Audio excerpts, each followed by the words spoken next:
Good morning, good Chodesh. Good morning. Read my palm. But Palm. it's really not Elul, even though it's Rosh Chodesh, right? It's Yes, still it's like it's So you get your father and Elul combined. I was by Rabbi Center yesterday. He was in D.C. for the I was day. gonna go, but then I forgot. Not here. And he gave a whole shiur on AI. The pros, the cons.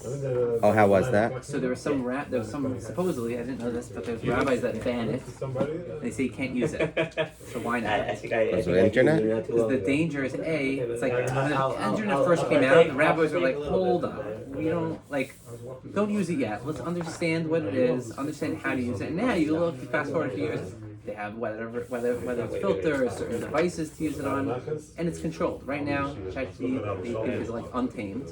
It could say anything. It could say things that aren't true. If you ask a halachic shilos, and it could be pulling something from conservative, orthodox. You don't know where it's coming from. Not only that, there's a lot of misinformation on it. And potential danger. So he's like, ask your Rav before you do There's kosher GBT I saw. Right, but basically he said it could be down the line there will be certain haskamas to certain GBTs. But the question is, who's giving that? Meaning, the kashrus, is it an OU GBT, kosher GBT? Who's saying it's kosher? All right, what daf are we on? Somewhere in Tesvav. Oh, I actually have the place here. Yeah, what is it? Where?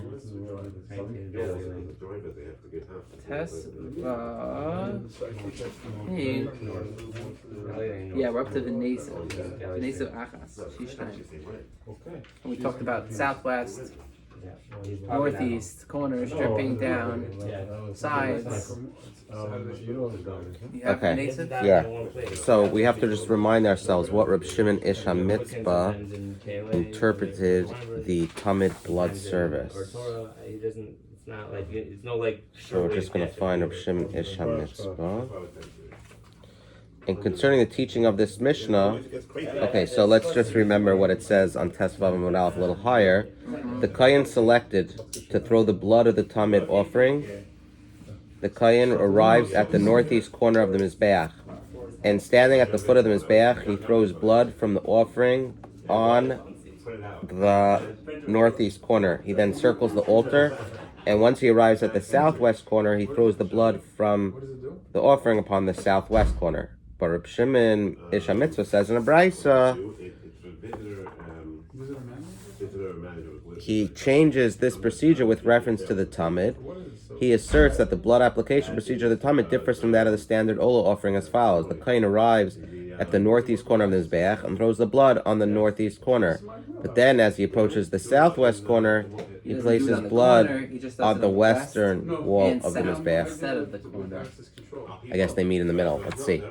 So, let the Kohen V'nesav Achas Shehi Shtayv Lamata, but let the Kohen place the first blood application, the one that is tantamount to 2, below on the lower half of the Mizbeach, Kimaisa Oila, in the manner prescribed for an Oila. No, there's a word, there's a term, tailgating. A crimson line was used to demarcate the upper half of the Mizbeach from the lower half. The blood of certain offerings and animal chatas was applied to the upper half of the altar, while the blood of the offering, such as the oil, was applied to the lower half of the altar. Let's see a little more. Shehin Shein Shnayim Lamala, and let him place the next applications, that 2 that are in fact 2 above on the upper part of the altar, in the manner prescribed for the chatas. Why place the latter applications, which are supposed to resemble those of the chatas, on the lower half of the altar in a manner inconsistent with the chatas procedures? So Reb Shimon Ish HaMitzvah, he wanted us to do half like a chatas and half like an oila, right? As we said before, the procedure actually set forth by Shimon and Mitzvah, all that is involved is a mere separation of one of the blood applications into 2. It's a slight deviation from the standard oila service. But here, we have Shimon Ish HaMitzvah, let him place the first blood application on the lower half of the Mizbeach in the manner prescribed for an oila. And then let him place the next applications that above like a chatas. That was my intercom stuff. That's right. Because But that's my the way Reb Shimon Ish HaMitzvah explains it, he wants the latter applications on the lower half of the altar, which is more of an oila. Should be more like a chatas, right? Because if Which one's above the line? above the line is What's the hardware? the chatas. Okay. And below the line's an island. So we're now saying that we're like kind of combining chatas and isla. I'm sorry, the upper half is the oila. Upper half is isla? Okay, Yeah. easy. Isla up, you know? Hold on. It's the main company. The blood of certain offerings, the chatas is applied to the upper half, and the blood of the oila is the lower half. Isla's lower? Lower, yeah, sorry. Opposite.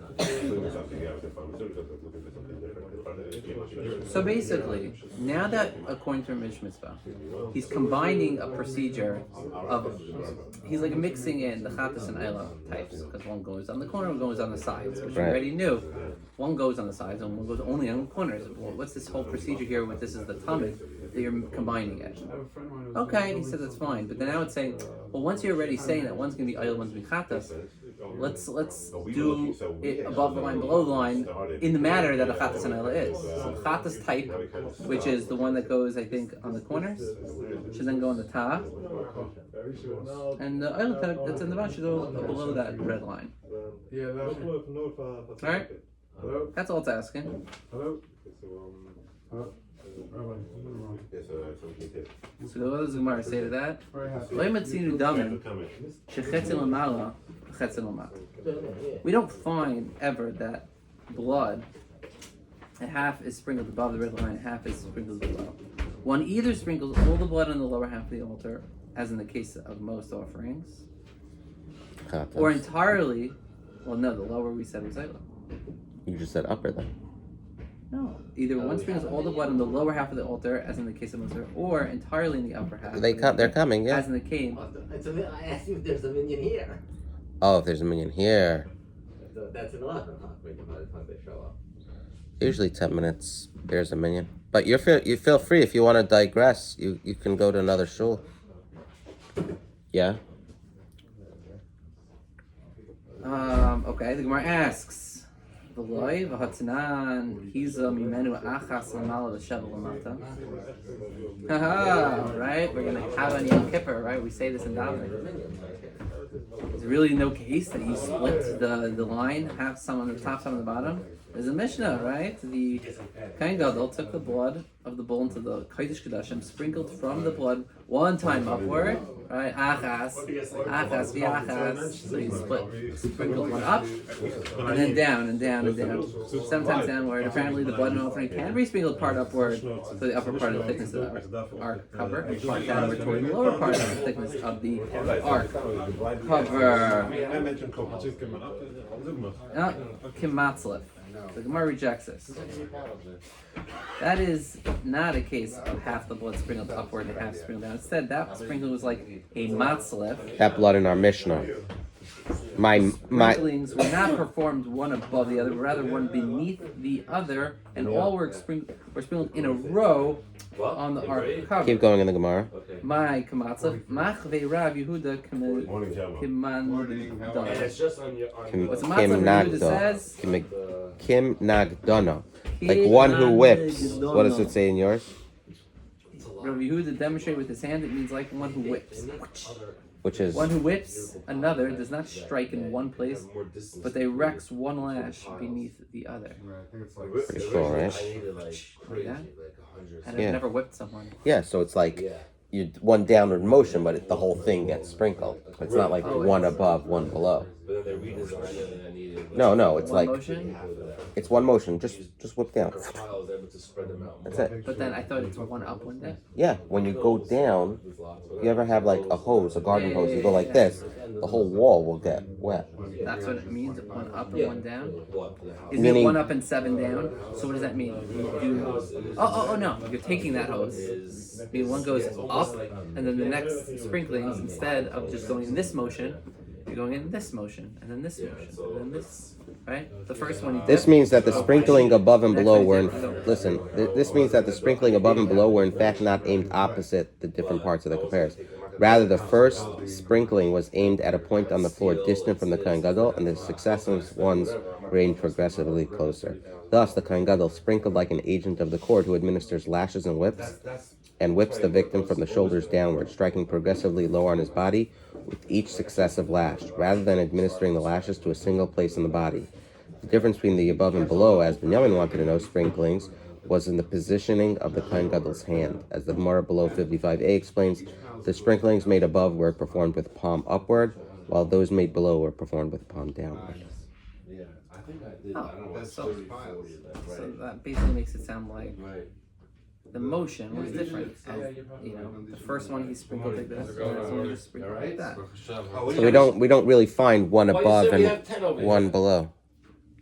I rushed out of my bed. Everyone who voted. Sorry for waking you up. So they're here. What? Sorry for waking you up. There was I a guy didn't there. say physically. I didn't say physically here. So what do you mean? Like they reserve. There's a minion. Can ChatGPT be What's up, reserved to a minion? That's why we sent to ask that question. All right. We're good. That's good call. Someone said, Love it. You wait 5 minutes, everyone's here and everyone's good. But everyone wants, this generation wants everything right now. I need it right now. I need it right now. Like, I just had instant tasty. coffee. I made instant soup for my kids. I thought we were gonna come down. Good. You know what? So you're now one of the Sarah Rishonim in a 10-person minion. You guys, I hope all said Kriya Shema. If you did, you can't be part of the minion. A lot of things get lost in translation also. Could a Goylem be the to a minion? No. Could a ChatGPT be? No. Did you say I'm mean to a judge? No. Guys, I have no patience. You see what's going on here, Yitzi? I have no patience today. Some say it's a Goylem. I have no patience. Oh man, everyone showed up 6 minutes after we thought they were. I thought they were here. This guy is still tutzaching, doesn't even have his tefillin on. This guy. Oh, he's Anybody want to say brachas? The white shirt. a cameo. Got 15 people there, and this guy's worried because 90 seconds. I actually would have White shirt. So it's Chodesh wearing the white shirt. got one tomorrow. Dress code, because Ruben had to start wearing a white shirt. Practically, Gemara cites another Mishnah in challenge for the assertion that there are never applications partly above and partly below. V'loy, are there none to be found? But we learned in the Mishnah, he's Mimenu al Tahar Shel Mizbech Shaveh Pamim. The Kohen Gadol sprinkled onto the purity of the golden altar. On the Is it pyre. golden altar now? 7 times. Yeah, the inside. The Mishnah describes the procedure for sprinkling the blood of the Yom Kippur offerings on the inner altar. Now, what does the phrase purity of the altar mean? Lav apalge de mizbech. Is it not that the blood is sprinkled upon the midpoint of the altar? Kida amri inshi, and the term purity is used here in the sense in which people say tar tihara, the purity of the day has arrived. Hu palga de Yoma, which is to say the middle of the day, noontime has arrived. Presumably, this is the intent of the Mishnah. Now, all 7 sprinklings could not have possibly have struck the precise midpoint of the altar, for some were applied above it and some below it. Thus, there is an instance of blood applications partly above and partly below. So I just read it. Now let me look at it to understand it. Yeah. Basically, what it's trying to say is that you are going to see another instance where you have half and half. Blood sprinkled upon the midpoint of the altar. So it's on the midpoint of the altar in the middle of the day, right? But it's a lot of sprinkling, so it couldn't have been the exact midpoint. Some were below, some were above. Amar Rabbi Bar Shila, Neshama Shavan Aliyah, Loi, Gufe Nespet. Why I can't have it? It's Neshama Shavan Aliyah. Yeah, I guess like that. What if today's zero second? Like, no one ever knows. That'd be wild. Amar Rabbi Shila said, Amen. Agufe the meaning is that the blood is sprinkled upon the exposed top of the altar itself. The chesiv, the etzem hashemayim latar, and the term purity is used in the sense as written in the scripture, and it was like the appearance of heavens in purity. The Torah uses this phrase to describe the sublime prophecy that the elders of Israel saw at the time that Moshe went up to receive the Torah at Har Sinai. The word purity in the verse used to describe the appearance of heavens refers to a state of clarity. We strive for such clarity. The Mishnah uses the term similarly, alluding to the fact that the Kohen Gadol was required to clear a section of the altar tops of the coals and ashes left there by the daily burning of the incense and sprinkle the blood on the exposed, purified surface. Thus, all the sprinkling was done on the upper part of the altar, and there remains no precedent for blood exchange occurring to both above and below. So it's not on the side of the wall; it's on top of this bath. Top. Matt, here's a Kayin. Nice top of the Mizbeah. Wait, it's that small? This is the inside Mizbeach. The Isn't golden Mizbeach's one. like portable, like tiny? I thought it was a massive thing. So the big one. The big one's big. Is big. The little one is not so big. Yeah, I don't know the exact dimensions, but I guess it's not that big. There are more questions. Another aspect, a little more of the Talmud's blood application procedure as proposed by Shimon Isha Mitzvah. Ma'ishna dihav oila bereisha. According to Shimon Isha Mitzvah, why is it that the kohen first applies the standard oila type of blood application? V'hadar yahav chatas, and only afterwards he applies blood in the manner resembling a chatas. Nesi bereisha chatas. Let him first apply the blood like a chatas. V'hadar nesi doila, and afterward let him apply it like an oila. The Gemara's question gathers force from the principle that where one has the blood of chatas of an offering and if an oila offering performed, the blood of the chatas is to be applied on the altar first. Presumably, then, when these kinds of procedures present themselves in the same offering, the chatas-like procedure, the application of the blood of the adjacent wall, should precede the oila-like offering. So why over here does he do the oila first? Usually we do the chatas first. Kaven the oila, since after all the tamid is an oila offering, he's kadma bereisha. The oila type blood offering comes first. In Vayikra, it says the tamid is referred to as oilas tamid, explicitly identifying it as an oila offering. That's why we do the oila first. So why was even the question that we should do the chatas first? Because normally, when you have chatas and oila, You sprinkle you chatas sprinkle chatas first. Oh, but the answer is no. This is an See oila. Zvachim 89a. Okay, so we're going to stop here. We're on Tesvav Amid Beis. We're up to Umayshna. Beautiful, the Shema. Everyone should have a great day. Great Chodesh Elul.